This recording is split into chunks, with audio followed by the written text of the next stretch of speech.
Hey guys, National Master James Canty III here with Chess.com, and today we have Game of the Day with two legends. With the white pieces, we have Grandmaster Maxime Vachier-Lagrave, aka MVL, versus the prodigy himself, Grandmaster Alireza Firouzja. Let's get right into it, guys. MVL says, I'm going to play c4, very flexible. The English opening is what they call this, and it's controlling the d5 square, very flexible. You could play g3. There's also times where you don't even have to play g3 at all, and you just go knight c3 and e3 and d4 and play for this fashion. Very flexible move.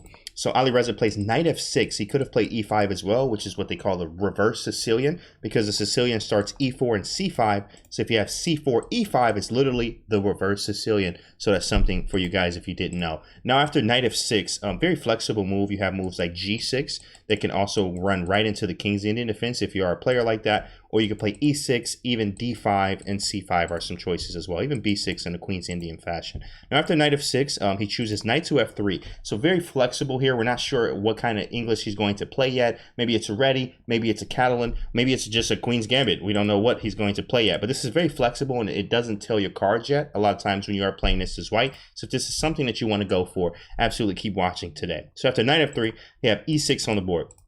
Alireza plays e6 and says, I'm going to play d5. That's what e6 is doing. It's preparing d5 and establishing something in the center. You need to keep a pawn or two in the center. Highly recommended unless you're just going to get crushed. That's just not a good way to go. You have to put some type of pawn in the center, especially at these guys' level right here. So after e6, MVL chooses g3. So he says, I'm going to fianchetto my bishop here and be on a long diagonal. This is usually what happens in an English opening or even a Catalan and many other openings that are similar. After g3, there's d5. He's going to follow up and stay consistent with his plan. e6 and d5. Stay consistent, guys. It's 100% important. If you're going to play e6, play d5, unless there's something else going on that needs to be addressed. Now d5 is on the board. He plays bishop to g2. Now this pawn is technically hanging in a way, but of course if you are a Queen's Gambit player, or if you even play d4 and c4 at all, you know that this pawn's usually not hanging and you can get it back quite quickly. So let's see what happens. He actually plays bishop to g2 and inviting him to capture this pawn. If he does capture the pawn, well then you can immediately get it back with queen a4 and take on c4. And of course, yes, the queen's out a little bit early, but if the queen cannot be threatened or cannot be exposed or hurt or harassed for being out early, then it's justified and you're okay. And there's not many ways that can happen, or that can happen for white. So after bishop to g2, black plays bishop to e7 so that he can castle and get out of the way. And then we do have castle and castle. Very simple position here. Very easy, not really telling any hands yet. We just need to develop. It is phase one of the game. No matter what level you're at, you do need to develop and you need to establish something in the center.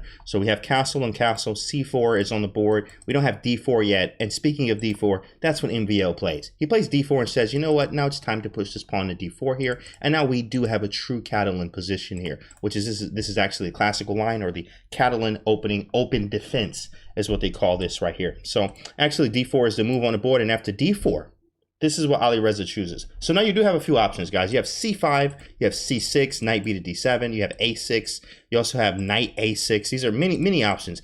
b6 not so much, because this diagonal is a monster. So you don't want to be, you don't want to blatantly just open up the diagonal here and have some pressure. It's just not a good move here. But what he does, and this is actually a move, is d takes c4. Very, very common. It does happen. D takes c4 is a move. And he says, you know what, I'm going to capture this pawn because it's still there. It's still there, and I want to see how you're going to grab this pawn. I want to see what you're going to do to get it back. Now, you may take a long time, or you may actually have some inaccuracies, or allow black to generate some serious counterplay if you do try to get this pawn back, like white's going to do. So after d takes c4, he's going to try to get his pawn back. You need to make sure material balance is the same, unless you have some type of attack, or you have some type of compensation for the material deficit. So I am down a pawn here with the white pieces, so I need to get it back. So what do you think that MVL did here? Queen to c2. And queen a4 he could have played as well, but I think queen c2 is just a little bit better based off the theory. And then queen to c2 is he's just attacking a pawn. So what black does here is in a very similar fashion to a Slav or a semi-Slav, or even just openings to play a6 and b5 quite often. He plays a6 here. Alireza says, when you take this pawn, I'm ready for you. I'm going to play b5, and then I'm going to grab a tempo here. Now, guys, today's theme today is about attacking chess and tempi, which is plural for tempo. So that means that you actually get extra moves, and you want to use the tempi or the tempo that you do get to use it for extra moves. And when you get these extra moves, it can ignite so many attacks, initiative, big things that can happen in a game that can give you big advantages. So if we do take this pawn right here, the problem is b5 right now. And after b5 happens, the queen has to go somewhere. I don't even know where we would even go. Let's go back to c2, just to go back home to maybe prepare e4. But the problem is now that we gave him this tempo, this bishop's very nice, and we're opposing this very strong bishop. So now one of the ways to get rid of or blunt or stop a bishop that is very strong like this is to put another one right here. Is to put the bishop of the same color to just be on the other side of the board. So when you do move this knight, I'm just going to get rid of it, and I'm fine. I have no worries at all. So that's what he's saying on a6 here, is I dare you to take this pawn so I can play b5. So what does MVL say? He says, you know what? I read the play. I see exactly what you're doing. So I'm going to play a4. and I'm going to stop b5, so now I can take on c4. Now, there's a thing about a center, guys. If you don't have a strong center, if you don't have a pawn in the center, you need to do something about it immediately. And this is exactly what Alireza did. He played c5 here. He's like, I'm going to eliminate your center, because if I can't have what I want with b5, well, then I'm going to eliminate what you want and what you want to keep, which is a center here. c5 is a very strong move. You could have played knight to c6, but not so much, guys. This is a very cramping move, and the problem with that is that the rook is not able to get to the c file, and the d file is not even available yet. So c5 makes a lot of sense here, because after knight to c6, and once we do develop this bishop, this rook can come to c8 and give you some kind of pressure here on this file. So after c5, we take on c5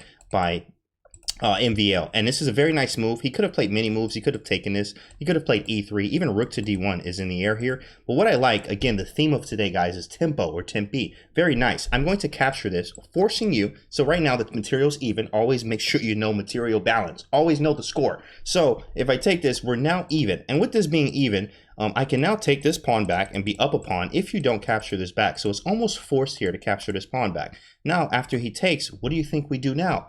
Again, the theme is tempo or tempi. How do we get an extra move here? Queen takes c4. There it is. Bam. Right there on the board, hitting the bishop, forcing you to do something. And then I get an extra move and an open position. My development's better. White's just slightly better here, if not already better. But after queen takes c4, you have moves like bishop a7. They call that a snake in the grass, as it sits on the other side of the board, and it can still bite you if you do something wrong all the way over here.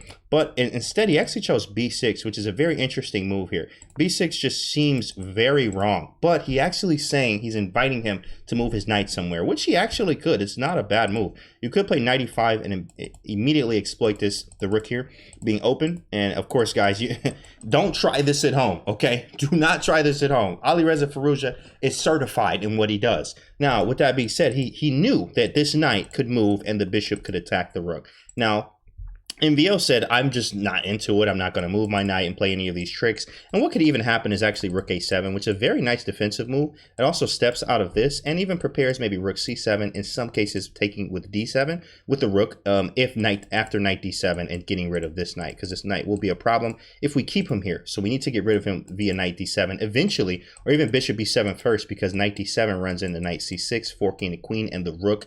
Lots of problems, guys, lots of problems. And you never want to give your opponent too much counterplay, if any counterplay. Sometimes there's a give and take in chess, but let's see what happens here. So, all right, going back, now after b6, MVL was like, you know what, I'm going to develop, which is the theme of this opening, actually, in the Catalan, which is a mixture of the ready and the queen's gambit. A lot of times you just want to develop very quickly and have a very sharp opening. And that's exactly what happens here. Bishop to g5. He says, I'm going to develop, put some pressure here. Rook d1 is eventually going to be a thing after I develop my knight to c3. So Alireza says, I need to catch up. I have nothing off the back rank besides this knight and this bishop. Yeah, I'm castle, but I feel a little pressure. So he says, I'm going to oppose your bishop just in case you want to move your knight. And if you do, then we're going to trade and I'm going to feel okay. So after bishop to b7, MVL just says knight to c3. I'm going to keep developing because I need to. You have to develop, guys. If we don't get the pieces off the back rank, we're just not going to have any type of attacks, no tempos, nor tempi, anything. Nothing is going to happen. So knight to c3, it has to get off the back rank. Knight to b to d7, and now this is where it really starts here, guys.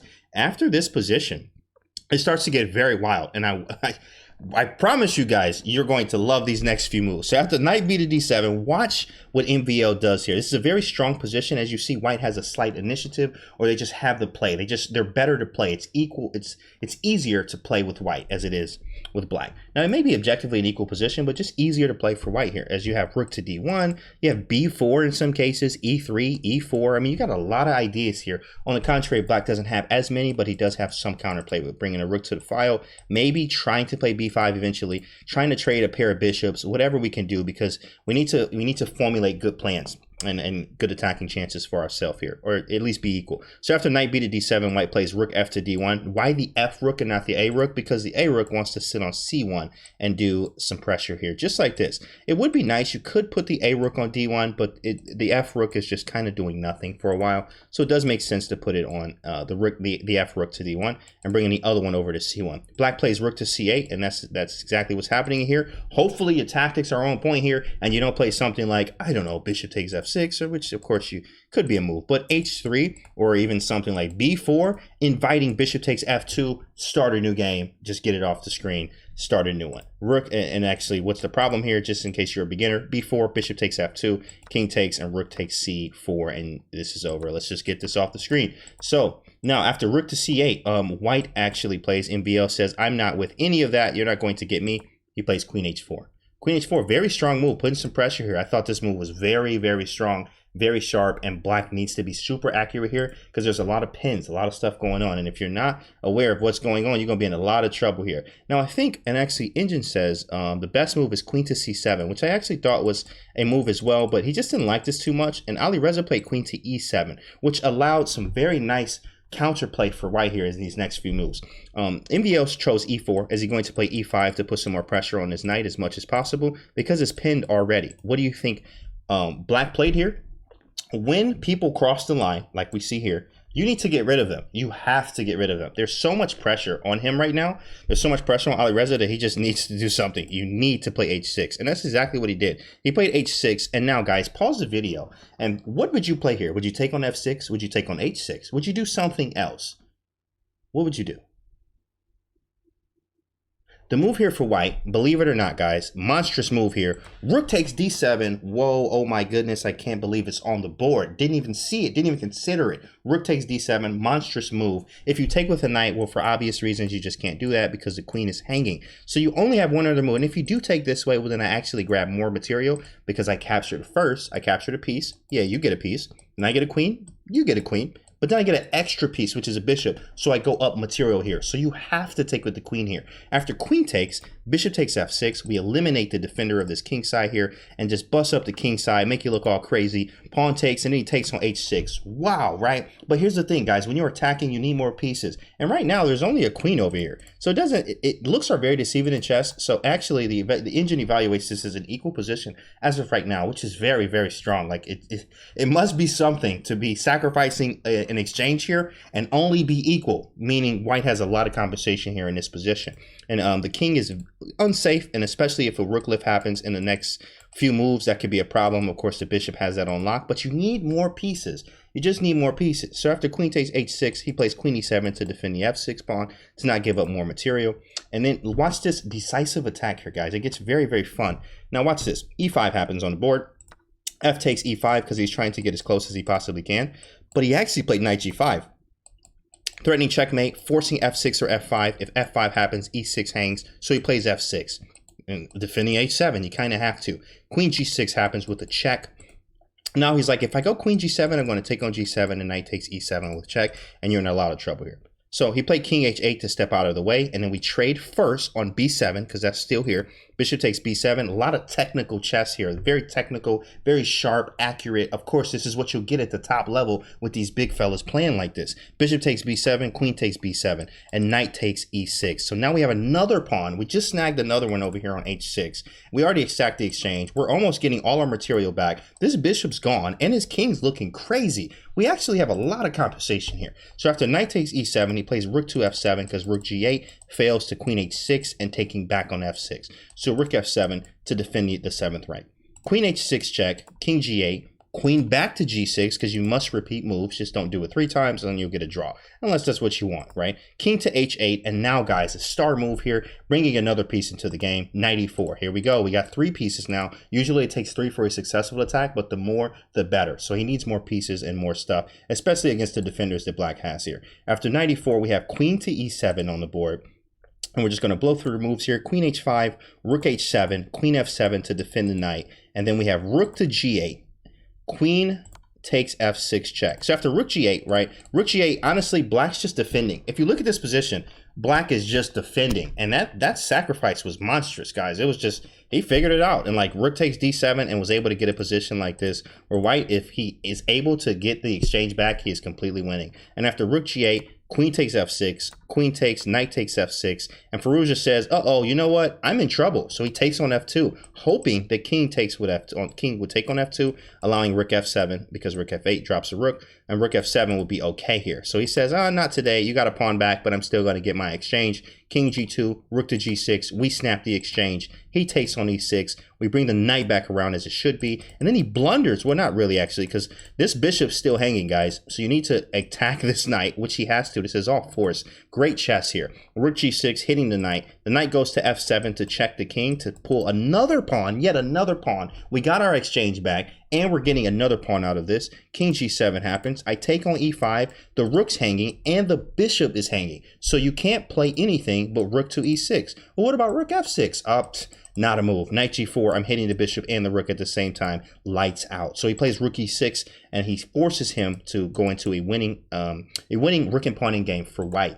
King takes on f2, rook takes e5, and a few more moves here. Rook e1, rook f5 check, king g2, rook c5. He's like, I'm going to check you here. I need to check you, and I need to get some of my pawns back. So he goes king f3. So if he goes rook c2, we have a rook e2. So you play rook c4 just to threaten his pawn, but we're going to defend it. Very easy. Rook e4, we defend it this way. Very nice. He also had b3, but same thing. Rook e4, rook c2, and then rook back to e2. That's why the king's here on f3 to help us out. Rook over to c4, and then b3. And after b3, there's rook to c1, which he played here. Rook c1, h4, king h6, rook e6 check, and that is a wrap, guys. King h5, and then rook takes b6. And this is a winning endgame. If you don't know your rook and pawn endgames, highly recommend that you study them. You can study them by master games, and also just like looking in chess books about endgames. But here, this was a very, very nice display of how you should attack, number 1. 2 is the tempi that you can use, how to use the tempi correctly. And number 3 is actually how to use the tempi in an endgame. And this was a very, very nice, as he had technique here in the endgame with this last little play here, which is pretty strong stuff. So rook to g6, this was very nice. Takes, knight g5, came around and snagged up some more pawns. And this was beautiful. I think the move of the day was rook takes d7, which was monstrous, which was right here. And then this was so nice. And you also learn a lot from here too about compensation and things like that. But this was game of the day with the monsters here. You had Alireza, Firouzja, you had MVL playing with the white pieces, Firouzja playing with the black pieces. This was awesome. And I hope you guys enjoyed today's video. I'm National Master James Canty III with Game of the Day with Chess.com. And I'll see you guys on the next video.